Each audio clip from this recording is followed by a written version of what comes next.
Hello guys, तो एक बार मैं रोहित शर्मा फिर से आपका स्वागत करता हूँ हमारे चैनल जुपिटर क्लासेस में। तो गाइस, आज की वीडियो में हम बात करने वाले हैं अपना आर्ट एंड कल्चर का अगला वाला पार्ट, जिसमें हम करेंगे इंडियन लैंग्वेजेस को कवर।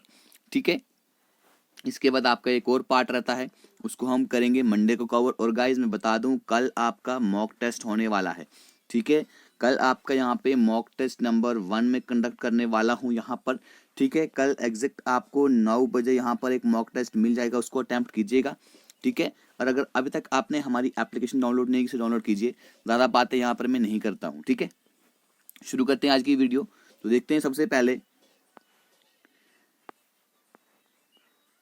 तो देखिए सबसे पहले आपको ये पता होना चाहिए कि हमारी इंडियन लैंग्वेजेस को अगर हम अपने कॉन्स्टिट्यूशन के हिसाब से देखें तो 8th शेड्यूल जो है, ठीक है, हमारे कॉन्स्टिट्यूशन का 8th शेड्यूल जो है, जिसमें हमारी लैंग्वेजेस के बारे में बताया गया है। तो 8th शेड्यूल में कितनी लैंग्वेजेस हैं? टोटल लैंग्वेजेस हैं 22 लैंग्वेजेस हैं हमारे 8th शेड्यूल में। तो गाइस, टोटल कितने शेड्यूल हैं? 12 शेड्यूल हैं, आप सबको पता है।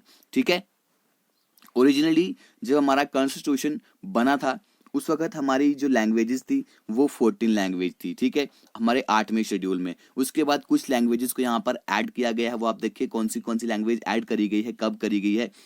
सिंधी जो है 21st, जब 21 में इसमें संशोधन किया गया, यानी कि जब इसमें 21वीं अमेंडमेंट करी गई।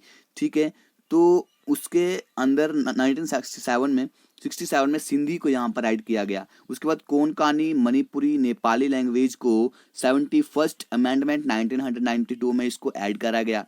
उसके बाद बोडो, डोगरी, संथाली, मैथिली, इसको 92nd अमेंडमेंट जो हुई 2004 में, उस वक्त इन लैंग्वेजेस को यहाँ पर हमारे कॉन्स्टिट्यूशन के 8th शेड्यूल में इनको ऐड किया गया। ठीक है, अब इसके बाद जो हमारी 22 ऑफिशियल लैंग्वेजेस जो हैं हमारी स्टेट्स की, कौन सी लैंग्वेज है, वो हम यहाँ पर गाइस जानेंगे। तो वीडियो में थोड़ा संयम रखिए, वीडियो पूरा देखिए, आपके ही भले के लिए है। और हाँ, अगर आप चाहते हैं कि ये पीडीएफ आपके पास हो, जिस पीडीएफ से मैं यहाँ पर आपको पढ़ा रहा हूँ, तो उसके लिए आप हमारी एप्लीकेशन डाउनलोड कीजिएगा, जहाँ पर प्री टेस्ट भी, टॉपिक वाइज टेस्ट कंडक्ट करवा रहा हूँ मैं। ठीक है, तो 22 ऑफिशियल लैंग्वेजेस हैं। आसामीज कहाँ की है? असम की है। बंगाली कहाँ की है? West Bengal, Andaman and Nicobar island, Tripura and West Bengal में बंगाली बोली जाती है, याद रखिएगा। बोडो भी जो है आसाम की लैंग्वेज है, बोडो वहाँ की एक ट्राइब है। डोगरी कहाँ की है? जम्मू की है। उसके बाद जम्मू कश्मीर की समझ लो, क्योंकि जम्मू कश्मीर तो एक ही है ना, एक ही यूनियन टेरिटरी से इसको जम्मू कश्मीर बोलेंगे। ठीक है, उसके बाद गुजराती जो है दामन एंड दीव, गुजरात, दादरा एंड नगर हवेली में बोली जाती है गुजराती। ठीक है, हम गुजराती से। इसके बाद चलते हैं हिंदी। हिंदी जो है कहाँ पर बोली जाती है? Rajasthan, UP, Uttarakhand, Andaman and Nicobar islands, Arunachal Pradesh, Bihar, Chandigarh, Chhattisgarh, और जो नेशनल कैपिटल टेरिटरी है दिल्ली की, वहाँ पर हरियाणा में, हिमाचल प्रदेश में, झारखंड में और मध्य प्रदेश में हिंदी बोली जाती है, यानी कि बहुत सारे राज्यों में हिंदी बोली जाती है। कन्नड़ा कन्नड़ा बोली जाती है कर्नाटका में, ये तो आप याद रख सकते हैं। कश्मीरी बोली जाती है जम्मू एंड कश्मीर में। उसके बाद कोंकणी जो बोली जाती है गोवा, कर्नाटका और महाराष्ट्र में। इसके बाद गाइस मैथिली जो बोली जाती है, कहाँ पर बोली जाती है? बिहार में, वहां पर हिंदी भी बोली जाती है। ठीक है, मलयालम कहाँ बोली जाती है? अंडमान एंड निकोबार आइलैंड में, लक्षद्वीप में और केरला में बोली जाती है गाइस मलयालम। ठीक है, इंपॉर्टेंट है। मणिपुरी कहाँ बोली जाती है? मणिपुरी, ये तो आप नाम से भी यहाँ पर जान सकते हैं। ठीक है, अब इसके बाद हम देखते हैं। और गाइस सबसे आपको एक खुशखबरी की बात है कि गाइस यहाँ पर हमारा 4G जो है वो शुरू हो चुका है। ठीक है, हो सके तो कल मैं यहाँ पर आपको लाइव आकर आपका टेस्ट कंडक्ट करवाऊंगा। मराठी, दादरा एंड नगर हवेली, दामन एंड दीव, गोवा एंड महाराष्ट्र में मराठी बोली जाती है। नेपाली बोली जाती है सिक्किम और वेस्ट बंगाल में। उड़िया बोली जाती है उड़ीसा में। पंजाबी बोली जाती है चंडीगढ़, हरियाणा, दिल्ली, पंजाब में पंजाबी बोली जाती है। संस्कृत बोली जाती है ओनली इन स्क्रिप्चर्स। ठीक है, ये सिर्फ स्क्रिप्चर्स में है, ये इसका कोई यूज नहीं होता है। ठीक है, ये खाली किताबों में ही है संस्कृत। ठीक है, लेकिन ये भी हमारी ऑफिशियल लैंग्वेज है। उसके बाद संथाली बोली जाती है, जो छोटा नागपुर प्लेट्यू जो है, ठीक है, वहाँ की जो संथाल ट्राइब है वो संथाली बोलती है। यानी कि जो छोटा नागपुर प्लेट्यू में कौन से स्टेट आते हैं? उड़ीसा, बिहार, छत्तीसगढ़ एंड झारखंड, ये यहाँ पर संथाली बोली जाती है, जो संथाल ट्राइब है वहाँ की, ठीक है। इसके बाद सिंधी जो है, सिंधी कौन बोलते हैं, जो सिंध कम्युनिटी जो है वो सिंधी यहाँ पर बोलते हैं, ठीक है। इसके बाद ये देखो, ये सब ये चार ही ये कुछ बाद में भी ऐड करी गई है, ठीक है। सबसे पहले जब 21वां जब संशोधन हुआ, यानी कि 21वां जब क्या हुआ, अमेंडमेंट हुआ, उस वक्त इसको यहाँ पर ऐड किया गया था। सिंधी कम्युनिटी जो है वो यहाँ पर सिंधी बोलती है। तमिल जो है ये बोलते हैं अंडमान निकोबार आइलैंड वाले, पौंडीचेरी वाले, पौंडीचेरी को आज बोलते हैं गाइस पुदुचेरी, याद रखना, ठीक है। तो और तमिलनाडु वाले, तेलुगु जो है, तेलुगु भी अंडमान निकोबार, गाइस अंडमान निकोबार आइलैंड में ना, मतलब कि आपने ऊपर देखा कि बहुत सारे लैंग्वेज वहां पर बोली जाती हैं, ठीक है।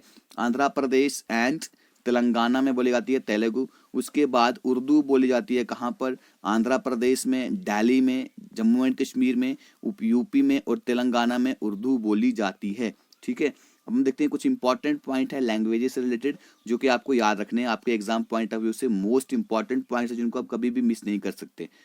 तमिल लैंग्वेज जो है यहाँ पर, इसको संगम जो पीरियड था उस वक्त के लिटरेचर में, अगर आपने एंशिएंट हिस्ट्री पढ़ी होगी तो वहां पर इस चीज का, संगम लिटरेचर का बहुत ज्यादा जिक्र आपको देखने को मिलता है, ठीक है। तमिल लैंग्वेज जो है इसको संगम लिटरेचर में यूज किया जाता था, ठीक है। इसके बाद कुछ और इम्पॉर्टेंट पॉइंट है, वो भी मैं आपको यहाँ पर बता दूं, जो कि आपके एग्जाम पॉइंट ऑफ व्यू से बहुत ही इंपॉर्टेंट है, जो कि आपको किसी भी हाल में याद होनी चाहिए। द्राविडियन लैंग्वेज जो है वो कौन सी है, तमिल, तेलुगु, कन्नड़ा एंड मलयालम। कोंकणी लैंग्वेज जो है रिसेंटली वो हमारे 8th शेड्यूल में क्या हुई है, ऐड हुई है, जिसको विच इज वाइडली, जिसको कहाँ पर गोवा में वाइडली इसको बोला जाता है कोंकणी लैंग्वेज को। तमिल जो है सबसे ओल्डेस्ट द्राविडियन लैंग्वेज आपसे पूछा जाए तो वो कौन सी है, तमिल है। Sahitya Akademi promotes and develops literature in all 22 languages in India. जो साहित्य अकादमी, आपने देखा होगा कि साहित्य अकादमी अवार्ड दिया जाता है जो बड़े बड़े राइटर्स वगैरह होते हैं, क्योंकि वो क्या होता है, उनका काम ही होता है कि जो लिटरेचर जो है उसको क्या करें, प्रमोट करें, उसको डेवलप करें, ठीक है, जितनी भी हमारी लैंग्वेजेस हैं। उसके बाद लैंग्वेज जो है उसको सिक्किम में जो बोला जाता है वो कौन सी है, नेपाली, हिंदी, लेपचा एंड भूटानी, ठीक है। क्योंकि देखिए सिक्किम के साथ आपको भूटान देखने को मिलेगा, ठीक है, इसलिए यहाँ पर ये सब लैंग्वेजेस वहाँ पर बोली जाती हैं।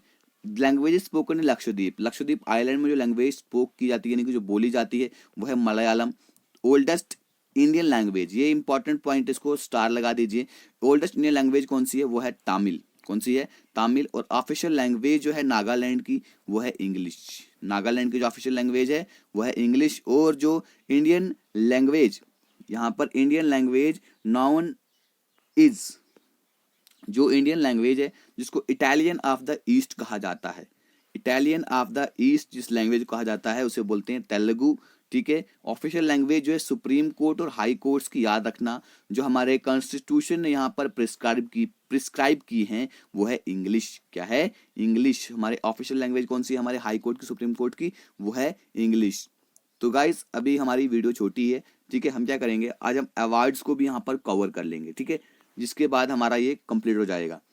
अवार्ड्स जो है इंडिया में कौन से हम सबसे पहले हम बात करेंगे, यहाँ पे सिविलियन अवार्ड हैं, गैलेंट्री अवार्ड हैं, बहुत सारे अवार्ड यहाँ पे दिए जाते हैं, स्पोर्ट्स अवार्ड है। सबसे पहले हम बात करेंगे सिविलियन अवार्ड्स की, उसमें आता है भारत रत्न, ठीक है, सबसे पहले बात करेंगे भारत रत्न की। तो गाइस ये हाईएस्ट सिविलियन अवार्ड है इंडिया का, जो कि 1954 में इसको शुरू किया गया था, ठीक है, याद रखना। भारत रत्न सबसे हाईएस्ट सिविलियन अवार्ड है हमारे इंडिया का, जो कि 1954 में उसको शुरू किया गया था, ठीक है। और उसके बाद आपको याद रखना है जो सबसे पहले जो भारत रत्न अवार्ड दिया गया है वो दिया गया है सी राजगोपालाचारी को, सर्वपल्ली राधाकृष्णन को और सीवी रमन को, ठीक है, याद रखना। जो Bharat Ratna, number of Bharat Ratna is restricted to a maximum of 3 nominee being awarded per year, यानी कि भारत रत्न जो है ये रिस्ट्रिक्टेड होता है, सिर्फ ये 3 बंदों को ही मिलता है एक साल में, ठीक है, एक साल में वो 3 बंदों को ही मिलता है, ज्यादा बंदों को नहीं मिलता है, ठीक है। इसके बाद हम बात करते हैं पद्मा विभूषण की, किसकी बात करते हैं, पद्मा विभूषण, ठीक है, पद्मा विभूषण। उसके बाद उससे छोटा पद्म भूषण एंड पद्मश्री, ठीक है। हम करते हैं बात पहले पद्म विभूषण की। पद्म विभूषण जो है सेकंड हाईएस्ट सिविलियन अवार्ड है इंडिया का, ठीक है, भारत रत्न के बाद सेकंड है, और ये 1954 में यहाँ पर इसको इंस्टीट्यूट किया गया था, शुरू किया गया था।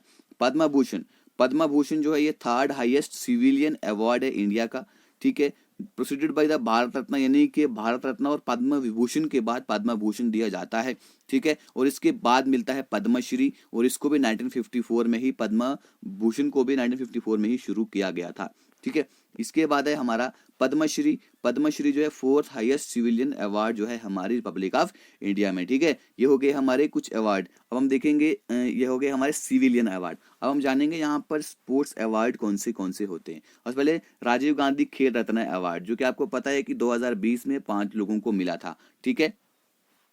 राजीव गांधी खेल रत्न अवार्ड जो है हाईएस्ट ऑनर जो है कि अभी किसको मिलता है, ये मिलता है स्पोर्ट्स पर्सन को, वो मिलता है सिविल लोगों को, ये मिलता है स्पोर्ट्स पर्सन को, ठीक है। जो भी उन्होंने यहाँ पर अचीवमेंट्स की हैं यहाँ पर इंडिया में, उनके लिए उनको ये राजीव गांधी खेल रत्न अवार्ड यहाँ पर दिया जाता है, ठीक है। तो अब उसके बाद एक और क्वेश्चन है यहाँ पे,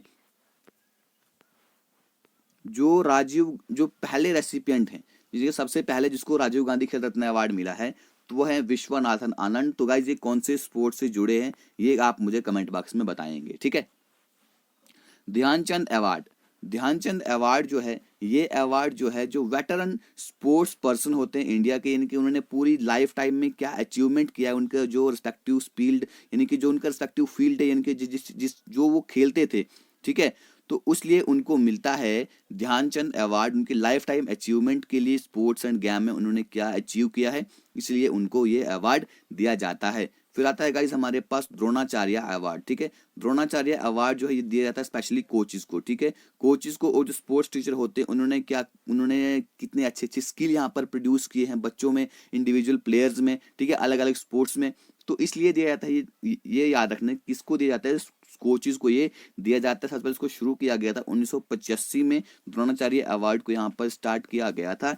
इसके बाद है गाइज हमारा अर्जुना अवार्ड।